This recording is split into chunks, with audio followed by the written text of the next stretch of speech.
Welcome to the FAST Podcast, Financial Advisor Strategy Talks with Laura Galloway, SVP of Financial Education at White Glove. Laura provides advisors with an opportunity to hear from some of the best minds in the business.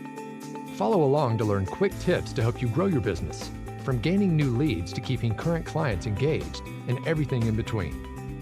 Now, on to the show. And welcome to the FAST Podcast with your host, Laura Galloway. Laura, good to be with you again. I'm so excited to see you again and be here with you as well. And I've got a great guest for the FAST Podcast today. With me is one of our resource partners, and resource partners are really important to us at White Glove because they help our clients do what they do better. Where White Glove does a great job getting them in front of qualified prospects and leads at the events that we do, the workshops like webinars or seminars. When you get all these leads, then you need to have an amazing practice and a lot of support in helping convert these leads and helping manage their account and manage those relationships and develop all of the stuff that you have to do with those families and the legacies that they have. And the legacy piece is so important. White Glove is all in on this idea of estate planning and helping our advisors really get that their role in estate planning is being a strategist, and that the documents are something that we're going to get support from the estate planning attorneys and such in their network. And if they don't have a network, we have a cool solution. So that brings me to today, and why I'm so excited to talk to my guest, who is Chris Hall. Chris is he heads up the strategic partners and business development for Estate Guru, which is an industry-leading cloud-based legal solution. And he's on a mission to provide access to quality legal assistance for the masses. Before becoming a principal at Estate Guru, he worked in the real estate industry and as a financial advisor, building a successful practice, which he ultimately sold. And following the sale of his final practice, he spent nearly 10 years trading futures and managing a real estate partnership. So please join me in welcoming Chris Hall from Estate Guru to the FAST Podcast. Hey, Chris. Hey, Laura, how are you doing? Doing great. Great. Having fun with technology today. As you know, we had a crazy start to this podcast, and so grateful that we have our supportive teams to help us make this technology work. Yeah, for sure. Bill had to actually show me what an on-off button was on my microphone. That's how tech challenged I can be sometimes, but it's awesome to be here. We're really excited to be one of the partners with White Glove. We love to hear things like we're all in on the estate planning portion. It really is an integral piece of any good financial plan. So we're just excited to be here, and I'm interested to see where our conversation goes and share more about Estate Guru today. Well, I appreciate that. And I think that it makes a lot of sense to talk to you, Chris, because you've got the background as a financial advisor. What our clients are doing, trying to manage all of these assets to help families form an amazing legacy, to avoid paying Uncle Sam all these crazy taxes, and to minimize some of the challenges that come up. And I'm guessing all of that led you to Estate Guru. And I just kind of love to hear that origin story. Like, why did you get into this? What was your reasoning for it? Sure. Yeah, it's Estate Guru itself has a very long history, over 33 years in the business. Obviously not online. The internet wasn't around back then, but Estate Guru was founded originally as a company called Legacy Legal. It was founded in San Diego by a father and son financial advisor team. And I find it kind of interesting that 34 years ago almost, financial advisors had some of the exact same challenges around legal documents for their clients as they do today. That's how slow the industry has been to change. And so this father and son, Scott and Jerry, decided, hey, we're going to take matters in our own hands, and we're going to figure out a process that gives the financial professional more control, allow them to quarterback the process, but keep a lawyer in the process. A lot of the solutions we see today are removing the attorney for the most part. Of course, a lawyer writes the basic contract or the template, right? But access to the lawyer is not very easy, or there's extra charges. So these guys, when they started it all, said, how can we include the lawyer? So they figured out a way to do that about 4 years into their business, I became a financial advisor down in Southern California and San Diego area. And I was just like them looking for a solution. And I ran into this father and son team, and they taught me so much about the process that they had created. And I was super thankful to find them, because I was just a 29, 30-year-old kid, green, knew nothing. And they said, hey, just do estate planning and the rest will follow. And so anyway, I became an advisor. I did about 250 estate plans with my own clients through this company. So I was actually a customer of this company before I became a principal.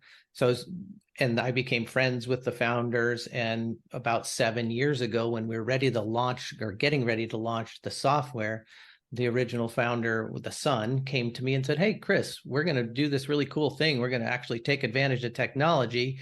You know both sides of the thing. Would you like to be a partner? And so here we are. And it's just funny how the world goes. But here we are, and growing like crazy. There's a real hunger. I think finally the industry has figured out that this is a really important addition to what financial advisors do. Well, so that's a really good point, because you're saying back in the day when you were 29 and just getting started and whatever, you were already incorporating estate planning into your practice. And I mean, was that common for other advisors like you? Because I got to tell you, Chris, in my experience at White Glove, talking to a lot of advisors, sometimes there's a lot of reticence. They don't want to delve in that area. They don't feel competent. They don't feel comfortable for a lot of reasons. So can you just talk to me a little bit about your experience as a financial advisor and what made you comfortable incorporating that into your practice? I think back then, honestly, a lot of the comfort was I was independent. I was an independent insurance agent when I started, and I eventually got my 65, 66, and 7. But to your point, I think you're spot on.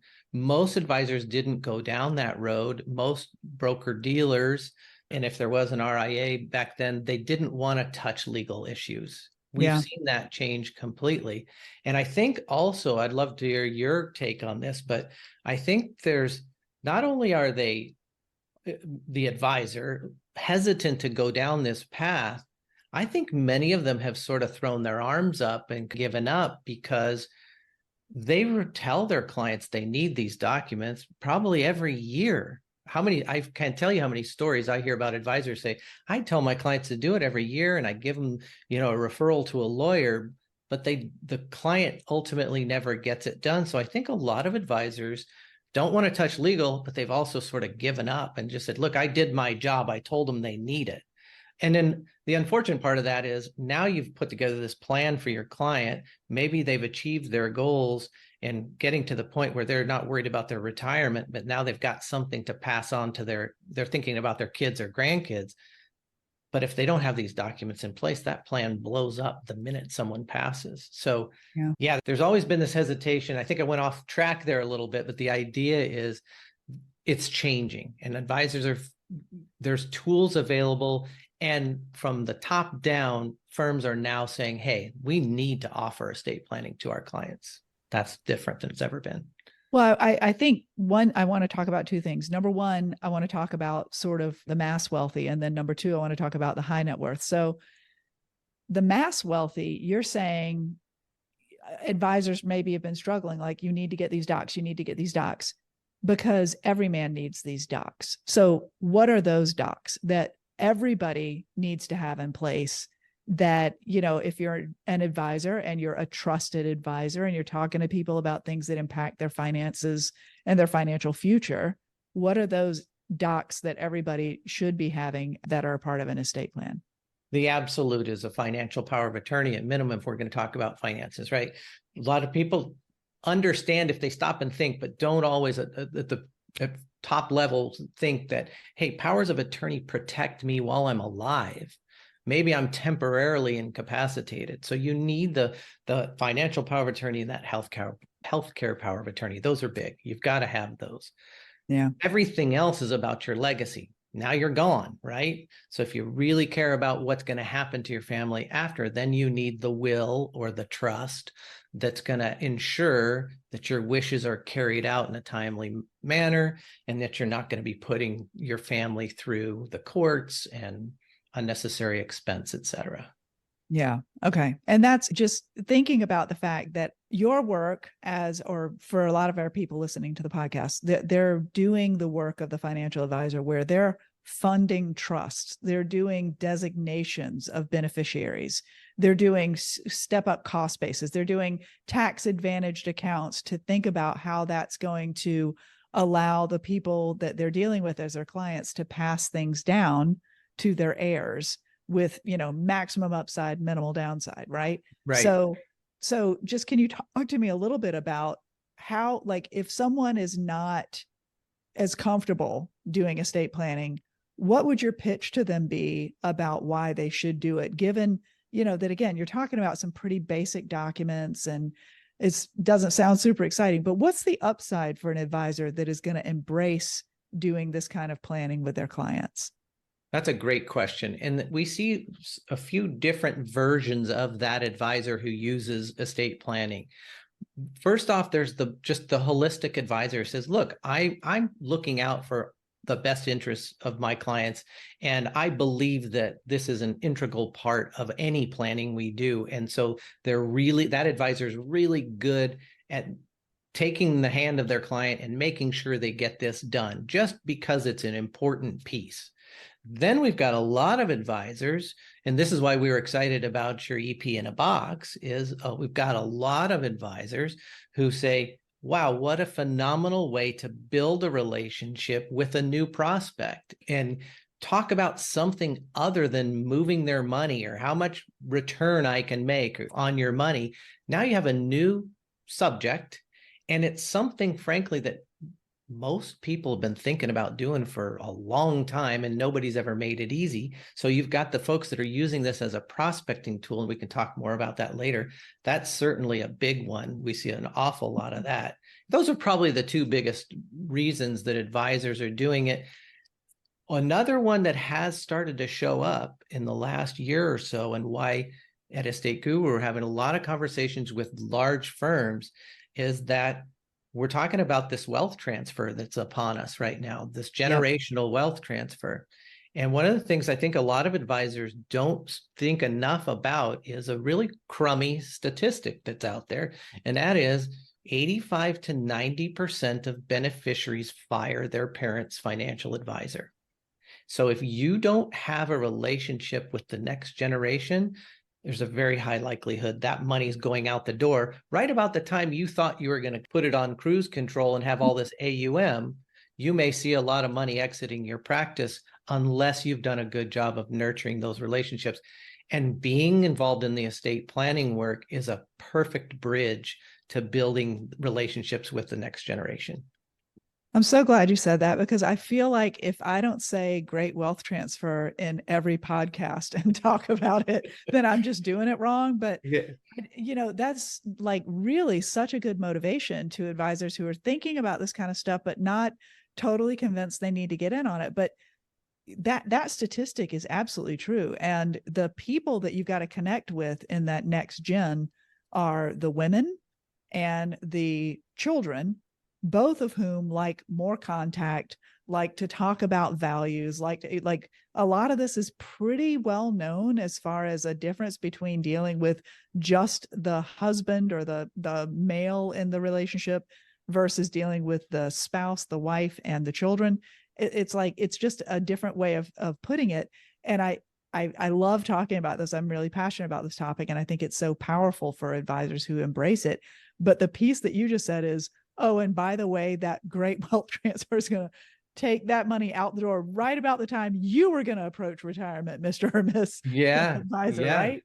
What's that huge sucking sound? It's your AUM leaving, right? And we don't want that to happen. And so my line to hopefully convince, because we work with thousands of independent advisors or small offices, and my tactic for convincing them of this is that these large firms are all coming to us right now that's one of their top reasons they are integrating estate planning into what they do. We've all seen the trend. You've got to add tax and you've got to add estate planning. It's kind of the three legs of the stool, right? Yeah. Well, it's funny. And we say at White Glove all the time that when we first started out, we were called Social Security University. And that's because the only workshops we did, Chris, were Social Security workshops. That's how our founders got started in this industry. Yeah. And they built their whole business on workshops. Like, this is where they grew their entire business, their whole book of business. So they started with Social Security, and then they started realizing that there was an opportunity to tap into the taxes in retirement side of things. So they created a topic for a workshop called Taxes in Retirement, which now is used everywhere. And you think it's just ubiquitous. It must just have always been there. No, it didn't. They created it. And when they first started doing it, because they started realizing the importance of tax planning, adding that leg of the stool, they found so many advisors, their peers were like, oh God, no, I'm not an accountant. I can't do tax planning. Are you kidding me? No way. I'm not touching that. So exactly the same talk track that is now being used of why they can't do estate planning because it's legal and they don't want to touch that. But probably 75% of our workshops these days are taxes and retirement, because they finally saw that adding tax planning into a retirement planning and a wealth management conversation was genius, right? So anyway, you and I, we're preaching to the choir back and forth. We agree. High five. Now, tell me a little bit about how Estate Guru is different from some of the other solutions out there for advisors who do want to start adding estate planning into their practice. Perfect. And I know you knew this, but that was the perfect timing for your question, because what you just mentioned is about the advisors hesitating to get into tax because they're not an accountant, and that they hesitate to get into this because they're not a lawyer. Mm-hmm. Hey there. Sorry for the quick interruption. Maddie Mitchell here from White Glove. Mark your calendars for August 27th through 29th, because our favorite event of the year is back, Host University, and it's coming to Detroit, Michigan. Join us for insider tips from top workshop hosts who are absolutely crushing it. Don't miss out on our early bird special. Register now via the link in our show notes. Now, let's return to the show. We built Estate Guru, like I said at the beginning when I talked about the history, with the idea of always keeping a lawyer in the process. Yep. The reason we did that is not just because we think there ought to be a lawyer there, but we're all former financial advisors. And one of the first things an advisor says to me when he's looking into our solution is usually, well, how can I do this if I'm not a lawyer? Why am I not going to get accused of the unauthorized practice of law? Or what if there's problems someday? I agree with every one of those questions. It should be very good questions. Yeah. Yeah. I mean, you don't want to blow up your entire practice over this. So what we did was we built an algorithm-based software. It's the only one on the market that does this. That allows a lawyer to practice law through our software. Another way of putting that is the algorithms are approved by the lawyer knows what questions are being asked, and if the client answers a question in a certain way, what the follow-up question is. It's a logic tree, right? And because we've spent the time to build that, you might think of TurboTax for estate planning. Sure. It allows an advisor to go through the questionnaire with the client, but really what's happening is the lawyer's posing the questions through our software. The advisor's simply guiding their client through that. What we can do using that type of system is we can program the software state by state, and that way you can put your client's information in based on the answers. A lawyer in that state can pop up on screen and say, hey, Mr. and Mrs. Johnson, thanks for all of the information. Based on your answers, here's what I recommend for you. So now you actually have a lawyer recommending what documents the folks need. That protects the advisor from ever being accused of practicing law, because a lawyer actually made the recommendation. That's actually recorded in our software, and the client signs off on it. And then ultimately, the second part of the interview in the Estate Guru software is all the questions an attorney would ask a client to customize documents for them. So ultimately what you end up with is a lawyer making the recommendations, a lawyer creating the documents, and a lawyer's name on the documents, just as if you went down the street to the local attorney. Now, someday when that estate is being settled and there's some bickering going on or some things happening that advisor sure as heck doesn't want to get involved in, that attorney is going to step in to defend their documents, and the advisor is much less likely to get dragged into those things because there's a lawyer involved in every deal. There's actually a lawyer-client relationship. That's amazing. So would you say, because you were talking about algorithms and stuff, and of course that's what makes things scalable, right? It can't take an attorney, 24 hours to review each family's documents. There are some standard, like you said, a logic tree. So for all of the clients that you have at Estate Guru, what percentage are just like a simple estate plan that kind of is easy to manage as an advisor and say, yep, let's get your standard documents in place. You're going to be all set with this base group of documents, versus which ones do require more help or are more complex, and is a lawyer able to join in and be a part of those? Yeah. So it's over 95, maybe 97% or so of the clients that start a plan in our practice are able, or in our software, are able to complete it without having any issues of a higher level of complexity. One of the things I didn't mention a minute ago in the process that I think is extremely important is we have a process, we call it attorney link or an attorney trigger system, where programmed into the software are some questions that the lawyer will put in that are designed to vet out or find more complex situations. So in the case where a client indicates that maybe there's a prenuptial agreement or things that might indicate more complexity, we're going to connect that client live to an attorney at that point. No additional charge. They'll have a phone call, they'll have a discussion, and they'll make sure that the documents we can create in the software will indeed solve their issue or take care of what they want. Most of the time it does. Sometimes it doesn't, and it's on those occasions, it's maybe 2% of the time. In those cases, then the lawyers there in the background can step in and say, here's what you need. Based on what you're telling me, here's what it'll cost. Would you like me to do the work?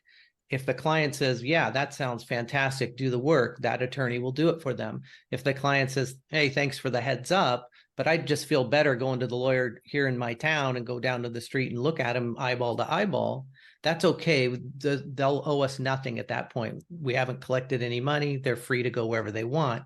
The important thing is that we've identified that situation and gotten them the help that they want or need. I'm really glad you explained that, because I think for some of the advisors listening and those who are doing some of our EP in a Box workshops or any other kind of estate planning workshops, if you're hearing this, what I just heard from Chris is 98% of the time, these are pretty standardized documents and not requiring a big development of an additional relationship with another person in this person's trusted advisor group, right? So they're getting documents. You have to have the legal documents. You've got to follow the rules. You as an advisor don't have to know all those rules, but you do have to comply with them, and your client does. And there are all these financial and tax vehicles and products that require these legal structures in place, but 98% of them are pretty standard. So again, if you're feeling that nervousness about delving into the legal world, 98% of the time, it sounds like there's a pretty standard process that is easily managed by the advisor with Estate Guru.